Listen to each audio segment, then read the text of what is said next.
Welcome back to Retro Wednesday at the Titanium Hangar, and today I want to talk to you about G.I. Joe Retro Collection from Hasbro. I want to talk to you about how there's no O in the retro with these guys, and I do want to talk about everything they've announced, I guess the rumors or the confirmations that have no pictures of Wave 2 and 3.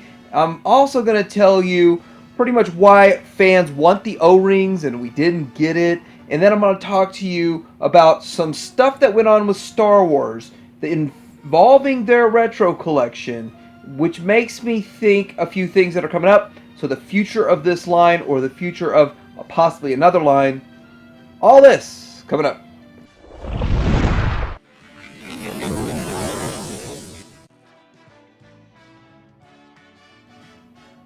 Before I get into all this, I just kind of want to explain why is Titanium Hangar talking about G.I. Joe now. It didn't really talk about it so much before. And a big part of G.I. Joe, it's a big part of my life. And I actually sold off the vast majority of my, but I kept back the things that I liked the most. I think that's really relevant in this conversation that I had a pretty large G.I. Joe collection. I still have a lot of stuff, but probably about only 30% of what I used to have. And so with all of that, that is going to be relevant coming up with Hasbro's figure selection. So Hasbro has their retro collection that is coming out. We're going to get 3 figures. We're going to be getting Snake Eyes, Storm Shadow, and the Baroness. And they're going to be on retro-styled packaging. Now, the difference in the packaging from this and the 25th anniversary is the fact that 25th anniversary had kind of a hook on it. And the bubble on that was a lot smaller, a lot closer to what we saw in the vintage line, as opposed to what we're going to get is very accessory heavy and has a gigantic bubble. So it's different style packaging than either the vintage or the 25th anniversary, so it is a bit different. If you're anything like me, you were expecting retro collection G.I. Joe to mean they looked exactly like the vintage figures. They were the same figures, re-released on vintage card backs with the exact same bubble setup, weapon placement, and everything. And this was exciting for a lot of reasons. Number one, you could troop build. Now, G.I. Joe is definitely a toy line where people, collectors, want to troop build. They might get 8, 10, 100 of the same figure so that they can make an impressive troop build. And then this is an opportunity that Hasbro is severely overlooking and missing with G.I. Joe. G.I. Joe collectors love to have massive amounts of armies because it is an army toy line. It's an army building toy line. Some other toy lines, you only need one of a character and you're good. Not in this toy line. A lot of collectors were wanting to get a carded version of figure that was not super expensive. So $10 was the expected price. That's what the retro collection Star Wars figures are, and we'll talk about some of the other lines here coming up. But that's another reason people were excited about these O-rings and why there was no O in the retro really bothered people. They're not going to be getting that whole super vintage feel, the super vintage vibe that the Star Wars figures are getting, the Star Wars collectors are getting right now. And of course, the nostalgia that goes along with it. Having the actual O-ring figures getting re-released is something that would be a whole lot of fun. It'd be exciting to have them on the store aisles, and some of the parents would like to see their kids get excited about it. I mean, this is something that would be awesome if they would put it out. Instead, we're going to be getting this. They're giving us reissued figures with a ton of accessories on a nice looking card back that does look vintage to a point, but it doesn't capture the look of vintage, and they're not O-ring figures. I mean, that in the end, they missed it. This is a miss by Hasbro for the fans. I'm going to quickly go through every one of these, and then I'm going to get on to a few other points. But looking at Snake Eyes, the first thing I saw when I saw this was that they gave you the version 1 Snake Eyes picture. They gave you a version 2 head, and I guess the version 1 body. And I don't know how they can make that mistake. And you could barely see them in there with all the accessories.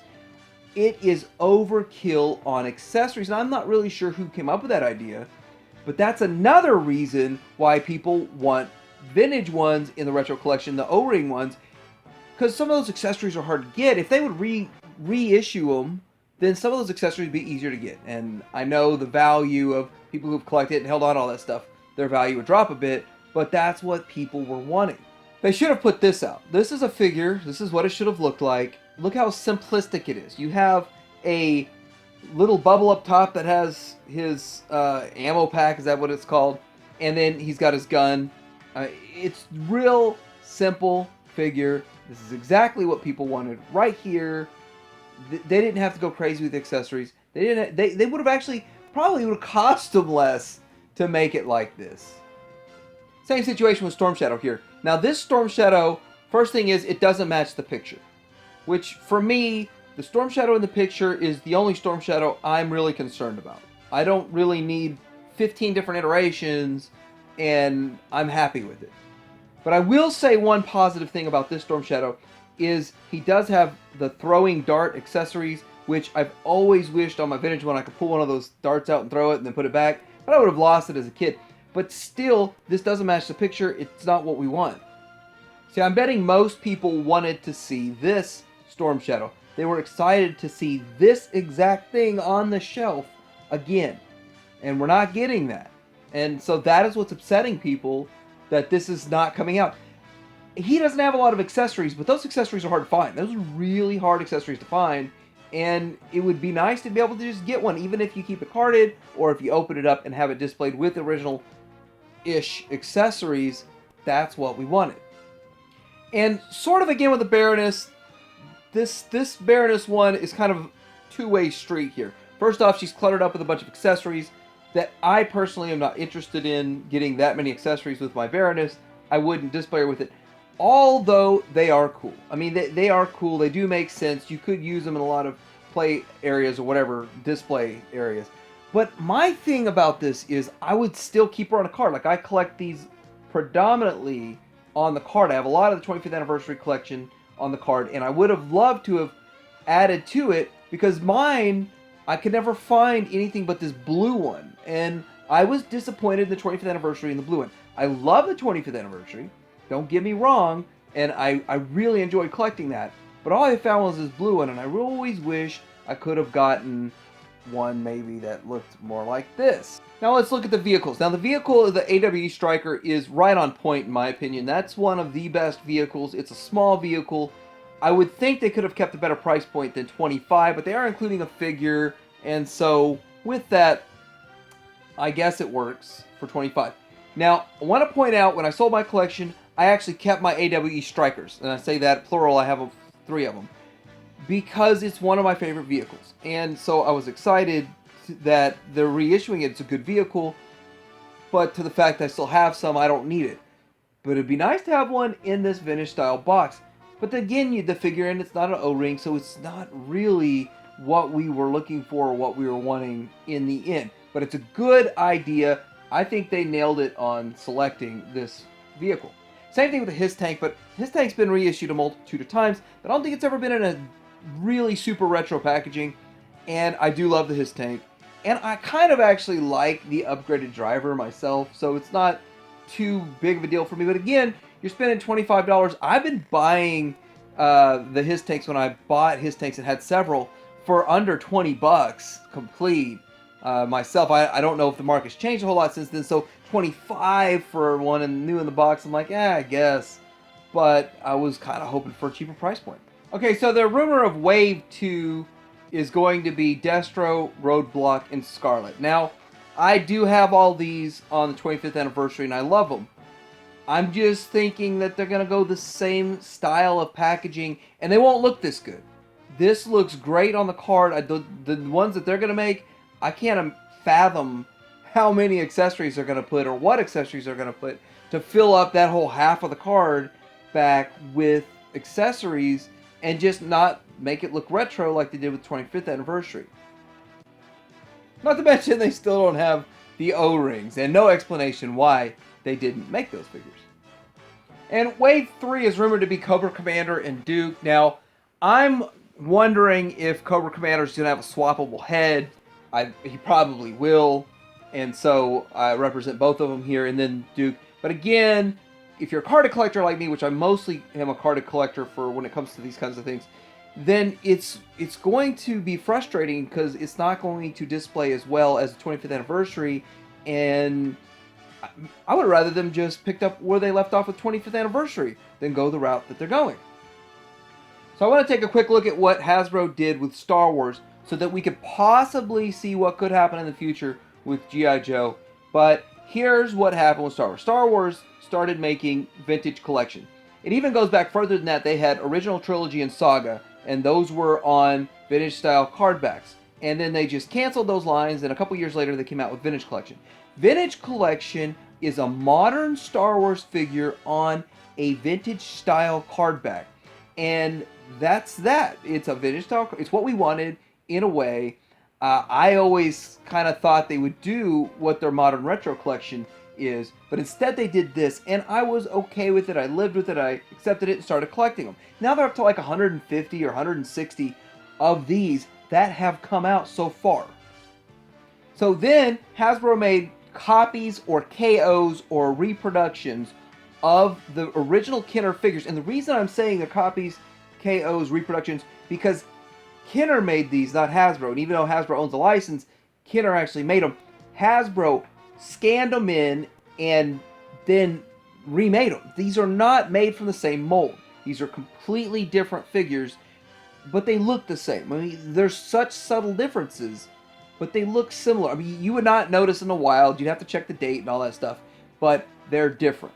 But they look exactly like vintage figures on vintage card backs, and this is what everyone thought retro collection meant. But they came out and said the reason they called this retro is because vintage collection already existed and they couldn't call it vintage. So that kind of got me thinking that they are looking at the past of their Star Wars and thinking, well, we kind of screwed up on that. We screwed up on the naming of it, so future editions can be corrected. So retro is what they would rather have called 25th anniversary style figures, or what they're doing right now with G.I. Joe. So later on, when they actually come out with G.I. Joe Vintage, that would be a whole other line. And they would need to see success in retro with new figures for a while before they go this route. I truly believe that's how it's going. Hasbro has mastered the art of milking collectors, and they're going to do it, but I still think we'll see O-rings in the future, unless manufacturing for those is just far too expensive. But the other thing is that these only cost $10 each, and what they're giving us with Joe is $13. Now, I keep hearing everybody say Retro Collection Ghostbusters, but I want to correct that. They call it the Classics line. So there's really no consistency among what's going on with Hasbro at all. And the reason I found this out was because I kept calling them Retro, but I could never find them anywhere under Retro until I found that they were calling them Classic. Started looking it up as Classic, and I found Classic. So this kind of frustrated me as trying to get my hands on these, trying to collect these. And there's a lot going on with this whole situation where there's packaging changes. It turns out they weren't allowed to put who you're going to call on them. So if you find the figures that say who you're going to call, that's rarer or harder to get a hold of. They're not going to get reissued with that again. So it's a frustrating line to collect. And come the time the movie's out, these figures probably won't even be on shelves. And Transformers did make their G1 Vintage Collection figures. It's still going on today. They're currently clearancing out this Astro train to make room for Blaster at Walmart right now. So let me know what you think about this new retro collection at Walmart and what Hasbro's doing with it. Are you kind of upset that they left the O-ring out of retro? Do you think we'll ever see O-ring figures? Does it matter? Do you like the modern? Do you like the vintage? Let me know. Like, subscribe to Darum Hanger out.